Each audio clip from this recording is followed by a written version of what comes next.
เอาไปลูกสาวข่อย ไม่เกินดิ เอาให้ห้องจังหวัดได้ เย้นี่เอาวะนี่แต่ว่าท่านกันอยู่เจ้าจักปี เอา14กับ7ปีท่านกันอยู่8 ปี ทันชิว เอาบ่ ทัน ให้พ่อจะตีมาแต่งให้ อันนี้มันบ่ได้ยากเลย เอาบ่ เอาแล้ว มีแต่เจ้าเมียนเครื่องให้แน่ หลอกใช่ลูกเคยโอ้ บ่เป็นลูกเขย ไม่ต้องห้องกันเชื้อสายบักออโต้สปีดนี่ขี้โต๊ะไงทุกคนโดยเฉพาะเวลาเขาว่าเรื่องผู้หญิงเบิ่งลูกน้องมันล่าสุดไปโอนเงินเธอเขา10 กว่าล้านว่าเขาขี้โต๊ะเป็นเงินทั้งที่บัญชีโอนเงินน่ะผู้ชายผู้สาวทักมาเป็นเงินน้ำน้องเนี่ยไอ้เรียบร้อยบักเธอดำๆกำลังเม อันนี้ จัง คือเรื่องแท้ที่นี่ เออ ทำไมเป็นคนจังวะ โทรน้ำโหนะ สวัสดีครับสบายดีพ่อแม่พี่น้องทุกคนเนาะตอนนี้เฮาก็บ่ทันกลับบ้านเดินทางมาแต่เวียงแต่บ่ทันฮอดปากเซตอนนี้แวะนอนสวรรค์แวะยามลุงเถอะกับปืนออโต้สปีดเนาะเมื่อนี้ก็มาล้างบ้านเพื่อนทุกคนมากินปลาแล้วสิถ่ายอุ้งอ่างเอ้าเขาคั่วอีก EP 1นะอยู่นี่เนาะก็เลยมาแวะกินปลาหาปลานี่แบบสดๆเลย หาป่า อันนี้กำลังเกี่ยมการเนาะพักอีกสังได้สั่งก้อยเกย ป่าบ้าเขา หาปลาเดี๋ยวเบิ่งที่ละวานแห่ค่ะลงมาบ่ป้าลงมาลงมา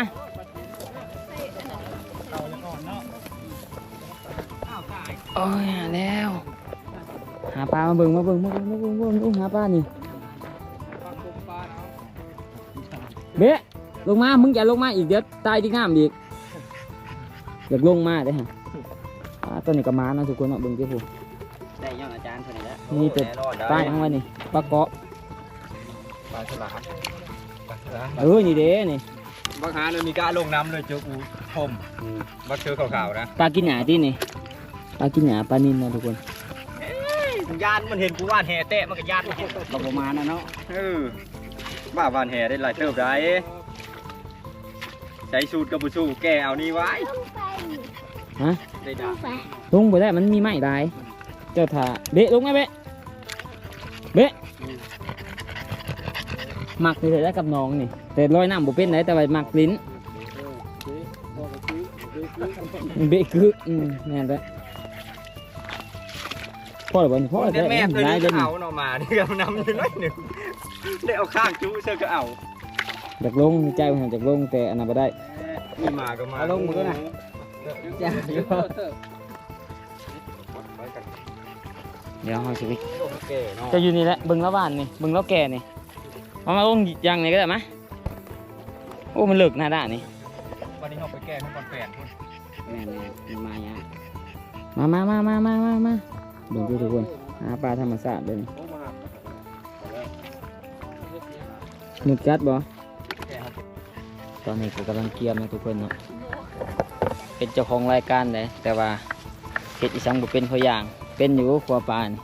เวลากับเมนูปลาบ่มักกินไปเลยบ่อันนั้นปานใดนะ ขนาด แค่เนาะว่ามีคอตูมมาทดสอบเรื่องการเกียมอีพีเนี่ยจะเป็นอีพีสุดท้ายเนาะทุกคนที่เฮาเลาะทัวร์มา จะไปทั่วอยู่ทั้งเหนือเฮา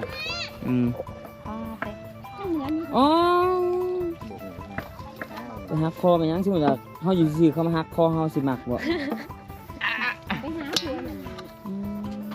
ปั๊บเขาลงโคแล้วมันไปกูขี้คันลงไปงมไม่ได้นี่ บาปอ่ะ ตอนนี้ก็กำลังเกียมนะทุกคนเนาะทาเบิ่งก็ได้น่าจะประมาณเป็นเดือนเถอะได้ปล่อยอีพีนี่มันหลายเด้ต้องเลาะตัดเทื่อละ 10 อาทิตย์และเกือบ10 อาทิตย์เนาะท่านว่าปล่อยนี่ EP ละอาทิตย์ แม่นทำได้อีพีละอาทิตย์ก็ได้ครับตัดเฮาก็ถ่ายบล็อกไว้นำบัดนี้ก็ดีนะทุกคนกัน แม่นยังคือบอก Vlog ทางนี้ครับครัวป้านะทุกคนเนาะครัวตอนนี้แดดก็สิเบิดแล้วแป๊บเดียวนะครัวป้าก็แล้วนะ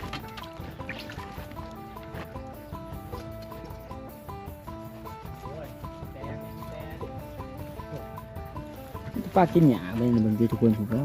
สีร้ายขนาดนี้ป้าตัวนี้เบิ่งในรายการเลยทุกคนเด้อ EP นี่ก็ท้าบ่ม่วนบ่กระท้าเบิ่งเนาะ แต่ว่าอีพีที่ถ่ายมามีโซฟนากับไอเจียโอ้โคตรคักเลยแต่ว่าพูดแล้วรู้แล้วปีใหม่พูดแล้วทุกคนจังสิได้เบิ่งช่วงนี้ก็ช่วงรอเดี๋ยวสีคำเขาไปไทยเนาะ พี่น้องกูบ่มีหยานะ เจ้าได้เป็นคนก้อยเด้อ มีแต่หัวอาหาร จะเป็นคนก้อย แต่กล้วยกินหยา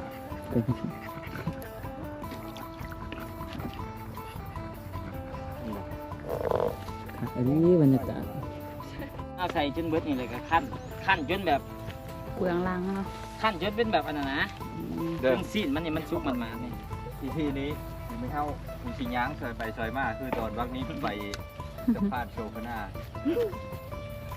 กูเพ่งย้างสอดหลังดูพ่อเพเว่พ่อสองคนนั้นไปเอาคือผู้ไทยวาไรตี้กูเห็นคือตอนบิ๊กใหญ่ไปโค่นนั่นดีแต่นั้นหลังแบบปั้นอะไรบ้างกูก็เข้ามาชอดรอดน้ำซุปในนึงเม็ดชอดย่างเข้าไป เอาจับเอา ก็พ่อ ได้เลยนะนี่ มันดูสเต็ปกล้วยตัวนี้นะ ให้เพื่อนผ้าว้าวเพื่อน ไอ้มิดใหญ่ส่วนว่าอย่างเดียว แม่นมีแต่เพิ่นส่วนว่า มึงบอกว่าก็ได้ เอาคือไหวเบา เท่ไม่เถอะนะมันเบา กันเลยมา ต่อไปก่อนจะได้จะเข้าไป เข้าไปแจมกันเลย 3-2ตอนนี้ก็เรียบร้อยเนาะเพราะว่าแขกฟังซื้อเฮาเมื่อกี้นี่ออกไปเสิร์ชเบิ่ง Google วิธีก้อยปลา ที่ว่าไปใช้ยางโคโลพอดาวิธีก้อยปลาเลยก้อยกับก้อยมันอยู่ทุกคนแต่ก้อยกับเห็ดเป็นแซ่บปานใดมันบ่ได้ยากขั้นตอนการก้อยมัน บังไว้ในคดี ปลาเจ้าของ ถูกและสิบเนาะ มึงแล้วมึงเป็นเจ้าของป่า ก็บุคัดสิบก่อนนะ ป่ามึงเป็นพิษกูตายเด้จ้า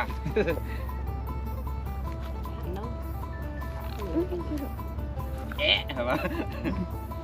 สุดท้ายน้อง ได้ ห ยิน นึ่ง จะบ่เฮ็ดปานใดเอาที่โรงเรียน เซอร์เพชเนี่ยเซอร์เพชเนี่ย โอ้แต่ว่าแซ่บอยู่นะ กัน แซ่บอ เนาะ ยู่ ทุกคนวิธีขันปลา คือจะบอก ในรถ วิธีขันปลากัน สำหรับใครที่อยากได้รถใหญ่เนาะทุกคนติดต่อหาไปเลยห้านขายรถใหญ่บักใหญ่หนึ่งมันบอก ผู้ชายซื้อผู้หญิงเอาตีนักท่องนักเทศมีรถเทลเทศมาจอบหาไอ้เปิ้ลเอ้ย ยังว่ายังก่อนมึงกินนี่ผมแล้วเนาะทุกคนเนาะผมถ่ายรายการแล้วถ่าเบิ่งเด้อ EP นี่เดี๋ยวคนเครื่องขึ้นก่อนบัดนี้ใครเนี่ยว่าทีมงานหลายเด้เอาว่าลูกสาวข่อย เฮ้ยเกิดดิ เอาให้ห้องจะบอดจะได้ เด้นี่เอาว่านี่แต่ว่าท่านกันอยู่เจ้าจักปี เอา14 14กับ7ปีท่านกันอยู่8ปี ทันชิวๆ เอาบ่ ทัน ให้พ่อจะที่มาแต่งให้ อันนี้มันบ่ได้ยากเลย เอาบ่ เอาแล้ว มีแต่จมเฮียนเครื่องให้แน่ หลอกใช่ลูกเคยโอ้ โอ้เป็นลูกเขยเป็นลูกเขยแล้ว โอ้ดุเว้ยลูกเขยดิ มึงไม่ต้องโห่กันเสือสายบักออโต้สปีดนี่ขี้โต๊ะไงทุกคนโดยเฉพาะเวลาเขาว่าเลิกผู้หญิงเบิ่งลูกน้องมันล่าสุดไปโอนเงินเธอเขา10 กว่าล้านว่าเขาขี้โต๊ะเป็นเงินทั้งที่บัญชีโอนเงินน่ะผู้ชายผู้สาวทักมาเป็นเงินน้ำน้องในไอ้เรียบร้อยบักเซอร์ดำๆกำลังเม อันนี้ ตัก คือเรื่องแท้ที่นี่ เออ อ้าวทำไมเป็นคนเดินวะ โทรน้ำหัวหน้ามัน ลูกเจ้าน่ะมักลูกสาวคอยเดียวนี่เกียมไปแต่งอยู่แล้วมีแต่มัดจำไปก่อนก็ได้ซ้ำล้านหนึ่งขาดองนะล้านกีบนี่นะซ้ำใส่น้ำมันหลุดเมื่อนี่แล้วก็เอานิต้าป้าไว้นี่เลยแล้วทุกคนเครื่องไปเทิงก่อนนะทุกคนเมื่อคืนนี่ก็ล้มงัวไปโตไปแล้วทุกคนตอนนี้ก็ซอยซีนถากับสีก้อยปลากินอยู่หลุมแล้วแต่ว่ามันกินอยู่เทิงใหม่อีก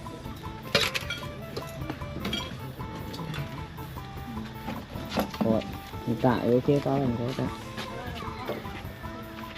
กระชากหลังก็ เด้อุ้ยกูยังบักอันนั้นกัดมันอยู่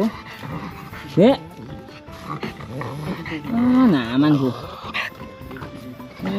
สามน้ำให้มันก็ตอนนี้เก็บเครื่องแล้วทุกคนมาอื่นเดินทางกลับปลาเรือนหลังบักนั่น เพื่อนเขาเองเนาะ ไปอยู่ไซก็สบายนะทุกคนเนาะเวลาเราไปไซแบกผู้ใดไผกับต้นหับเป็นอย่างดีนี่แหละขอดีของการมีสื่อเสียง แต่ว่าที่เขาไปหาข่อยกับต้นหับอีสันคือการเบิดเลาะมาทายอยู่นี่โอ้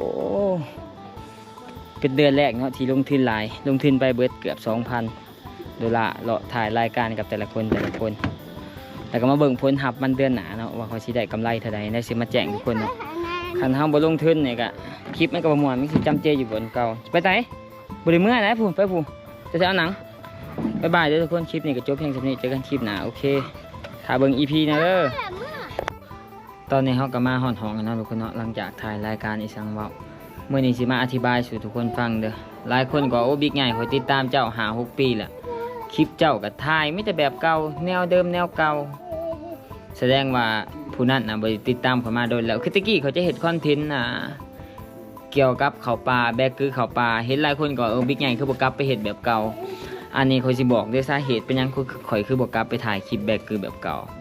คือตะกี้นี่ถ่ายคลิปนี่คนเบิ่งหลายคันต่ำ500,000 ล้าน 2 ล้านวิว 6 ล้านวิวก็ยังมีคลิปข่อยนะแต่เงินมันได้หน่อยย้อนว่ากลุ่มคนเบิ่งคือตะกี้นี่ยอดวิวหลายแต่ว่าคนเบิ่งข่อยนี่มันจะมีแต่เด็กน้อยเวลาเด็กน้อยเบิ่งเฉลี่ยให้ต่ำๆก็คือสมมุติว่าเขาได้ล้านวิวเขาจะได้อยู่100 เหรียญแล้วก็เมื่อยอีกคือเดี๋ยวนี้นี่เนาะสมมุติว่า100 เหรียญข่อยนะมีแต่ 20,000 วิว 20,000 วิวเขาก็ได้100 เหรียญนี่แหละ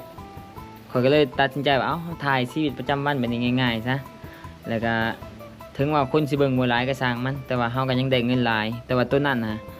คนเบิ่งหลายแต่ได้เงินหน่อยเพราะว่าเดี๋ยวนี้เฮาก็เฮ็ดเพื่อเงินเด้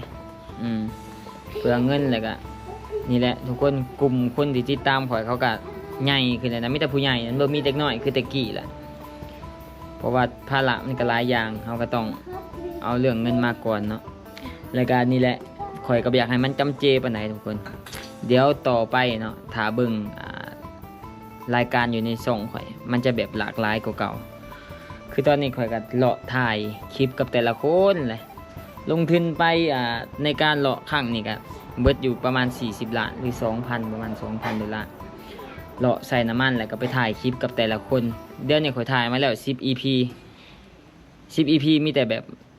คนที่แบบมีชื่อเสียงในลาวคนที่แบบดังๆหลังจากข่อยจบ10 EP นี่แล้วข่อยสิเข้าไปไทยเด้อทุกคนใครจะให้ข่อยไปหาผู้ใดก็สามารถคอมเมนต์ไว้ได้เชียร์หลอกเชียร์ลังบ่ก็พอจักกับเขาอยู่เนาะเดี๋ยวก็สิลองติดต่อไปแล้วก็จะไปถ่ายกับยูทูบเบอร์ไทยหลายๆคนเพื่อบ่ให้มันจำเจกว่าเก่านี่แหละมันก็ต้องมีการลงทุนข่อยก็ลงทุนไปแหละถึงว่ามันสิรายหับที่บ่ได้มาหลายก็บ่เป็นหยังเนาะอย่างน้อยก็ให้มันได้แบบจุ๊ๆทุนที่ลงทุนไปแล้วก็พอให้คนเบิ่งเขามีความสุขมีความหลากหลายเนาะเฮ็ดหยังก็ตามทุกคนมันต้องมีการลงทุนเบิดคันบ่ลงทุนมันแนวใดมันสิได้มาง่ายๆมันบ่มีล่ะ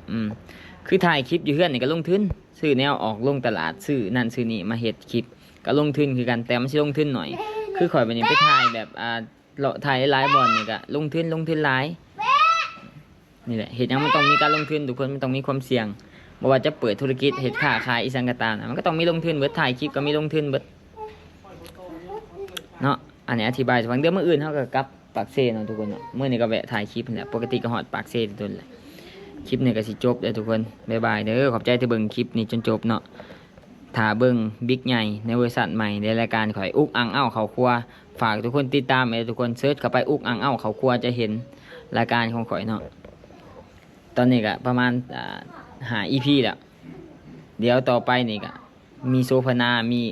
มีแต่คนดังๆคลิปนี่ม่วนแท้แน่นอนเนาะฝากทุกคนติดตามให้เด้อแล้วก็ฝากถึงเนาะสปอนเซอร์สำหรับสปอนเซอร์มีที่แบบแป้งนัวบ่คานอบ่ปลาแดกบ่อยากเป็นสปอนเซอร์ให้รายการเฮาก็สามารถติดต่อมาได้ทุกคนบ่แพงเนาะพอได้จุ๊บค่าน้ำมันรถไปถ่ายคลิปบ๊ายบายเด้อทุกคนเจอกันคลิปหน้าวันหน้าปิดคลิปให้แน่คลิปนี้จบเพิ่งปิดคลิปให้แน่ปิดคลิปบิ๊กคิดตาถ่ายพอบิ๊กคนรอบายบาย กดไลค์กดหยังกดไลค์กดแชร์ด้วยเพื่อน กดไลค์ เพื่อน บ๊ายบายเด้อ บายบายเด้อ